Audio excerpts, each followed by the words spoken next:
You know the feeling. It's Friday night. You're sitting at a bar, maybe holding a drink that cost 3 times what it should have, surrounded by friends who seem to be having the time of their lives.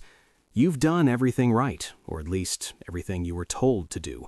You got the degree, you landed the decent job with the benefits package, you show up, you grind, you answer emails at 8 p.m., but then you open your banking app, and it feels like you're running on a treadmill that's set just slightly too fast.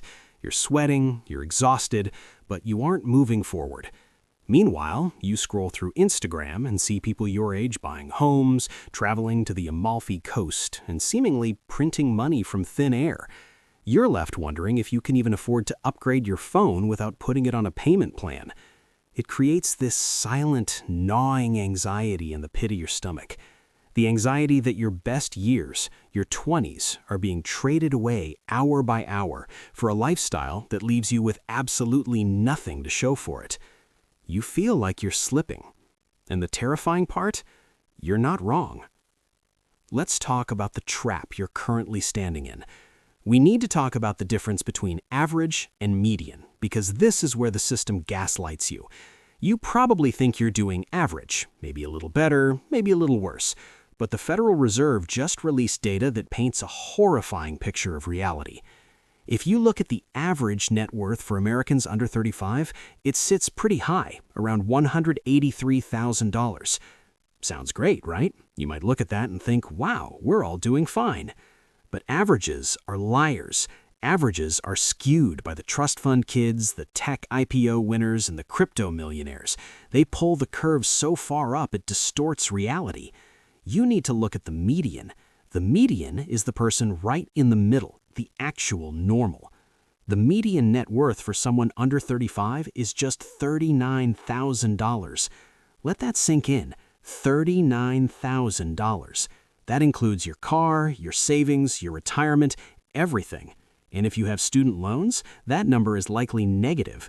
This means a tiny microscopic percentage of people are pulling away with escape velocity, while the vast majority are being left behind in the dust.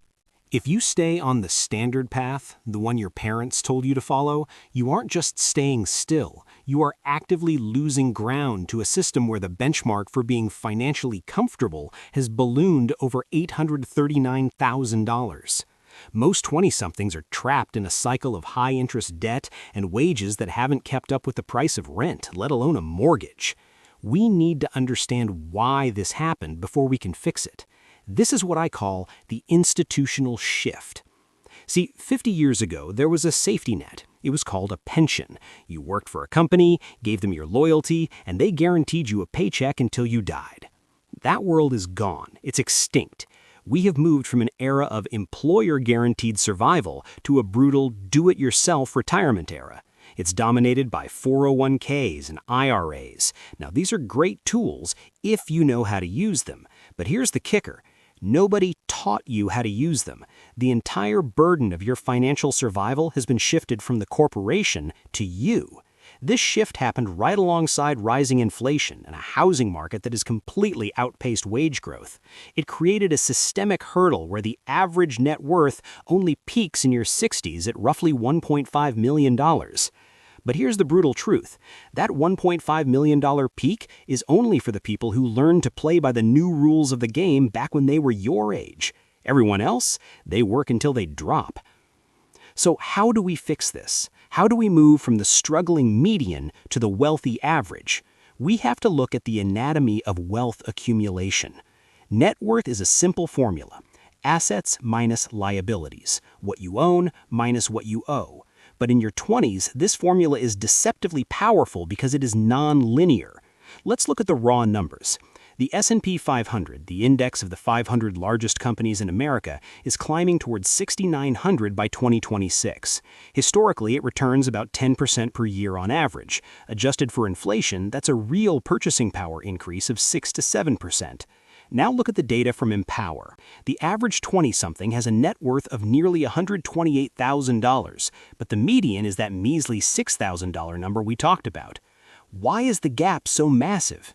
It's because the average person, the winner, is utilizing the snowball effect. They entered the market early.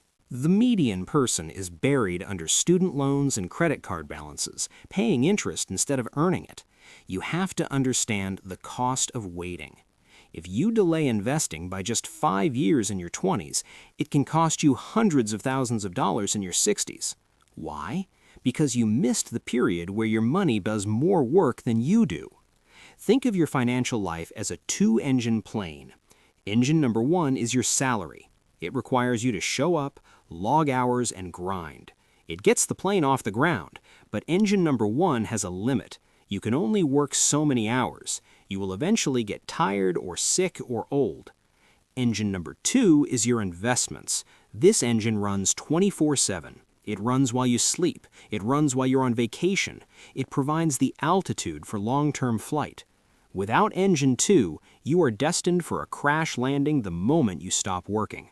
So, how do we build engine 2? How do we escape the trap? You need a blueprint. Specifically, you need the 7 strategic blueprints. These aren't just good ideas. These are the specific, high ROI mechanisms that separate the wealthy from the working class. Let's break them down. Blueprint number 1, the foundation. You need to buy index funds, specifically funds that track the S&P 500. I know, it's boring. It's not crypto. It's not an NFT of a monkey wearing sunglasses. But boring is what makes you rich. The S&P 500 is a bet on the American economy. It is a basket of the 500 biggest winners in the corporate world. When you buy an index fund, you aren't trying to find the needle in the haystack. You are buying the whole haystack. You capture that 10% historical growth with zero effort. You don't need to read earnings reports. You don't need to watch CNBC and panic. You just buy, hold, and let the compounding do the heavy lifting. This is the bedrock of your wealth. If you don't have this, you don't have a foundation.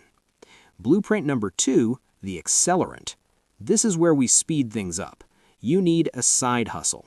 But wait, I don't mean driving for Uber or delivering food. Those aren't businesses. Those are low-wage jobs with more wear and tear on your car. I'm talking about a side hustle that is decoupled from your time. Scalable income. This means digital products, freelance consulting where you charge for value, not hours, or content creation. You need a mechanism that brings in excess cash flow. And here is the rule. You do not spend your side hustle money. You do not buy a better car with it. You take every single dollar from the accelerant and you dump it directly into the foundation, into your investments. This is how you condense 40 years of saving into 10 years of aggressive investing. Blueprint number 3, career capital.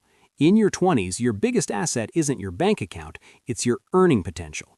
You need to invest in high-income skills. I'm talking about data analysis, complex negotiation, specialized technical certifications, or sales. Look, I get it. Studying after work sucks. You're tired. But spending $500 on a course or a certification that bumps your salary by $10,000 a year is a 2,000% return on investment. There is no stock in the world that will give you those returns. Stop waiting for your boss to train you. They won't. They want you to stay exactly where you are. You have to force your value up by becoming undeniable. Blueprint number 4, the defensive shield. You can have all the investments in the world, but if your car breaks down and you have to drain your brokerage account to fix it, you've lost. You need a high-yield savings account containing a 6-month emergency fund. Note the high-yield part. If your money is in a standard checking account earning 0.01%, you are literally losing money to inflation every second. Move it to a bank that pays you 4 or 5%. This money isn't an investment, it's insurance. It ensures that you never, ever have to interrupt the compounding of your main investments during a market downturn. It buys you psychological safety. When you have 6 months of expenses in the bank, you walk differently at work. You negotiate harder. You aren't desperate. Blueprint number 5, the free money. This one makes me angry because so many people skip it. You must max out your employer-sponsored retirement match. If your job offers a 401k match and you aren't taking it, you are literally rejecting a pay raise. It is a guaranteed 100% return on investment. If you put in $1 and they put in $1, you have doubled your money instantly, risk-free. There is no casino in Vegas, no crypto coin, no stock pick that can guarantee you a 100% return in 1 second. If you are struggling, cut your lifestyle until you get the match. It is the only free lunch in finance. Take it. Blueprint number 6, the liability hedge. This is the one nobody thinks is a financial investment, but it's the biggest one. You need to invest in your physical health. Okay, put down the pitchforks. I'm not telling you to become a bodybuilder. I'm talking about nutrition and preventative care. Why is this financial? Because there is a massive health tax waiting for you in your 40s and 50s if you ignore this. Chronic illness is the #1 destroyer of wealth in America. Medical bills cause more bankruptcies than anything else. But more importantly, energy is your primary resource in your 20s. If you are sluggish, brain-fogged, and tired because you eat garbage and don't sleep, you cannot execute on the other 6 blueprints. You can't build the side hustle. You can't learn the new skill. Investing in your body now is hedging against a massive liability later. Blueprint number 7, social equity. You need to invest in a network. Here is the secret that wealthy people know. The best opportunities are never posted on job boards. The best deals are never listed on Zillow. They are passed from person to person in private conversations. The wealth gap is often just an information gap. You need to spend money to get into rooms where people are smarter and wealthier than you. Buy the lunch, go to the conference, join the professional organization. You are looking for mentors and high-performing peers. As the data suggests, your net worth tends to average out to the 5 people you spend the most time with. If your 5 best friends are broke and complaining, you're going to be the 6th. Now, listen to me closely. When you stack these 7 investments, something incredible happens. You stop fighting gravity. You move from the median struggle, that $39,000 trap, to the average of the top 10%. You stop relying on engine number 1. The goal of your 20s isn't to look rich. That's what the broke people do. They lease the BMW to impress people they don't like. The goal of your 20s is to be a ghost, to live below your means, to funnel every spare dollar into these 7 blueprints, and to build a machine that prints freedom. Because financial freedom isn't about Ferraris and yachts. It's about waking up on a Tuesday morning and realizing that you don't have to go to work if you don't want to. It's about choice. It's about knowing that no matter what happens to the economy or your job or the world, you are going to be okay. Your 20s are the launch pad. The countdown has already started. So are you going to stay on the treadmill or are you going to start building the plane? The choice is yours. Make it count.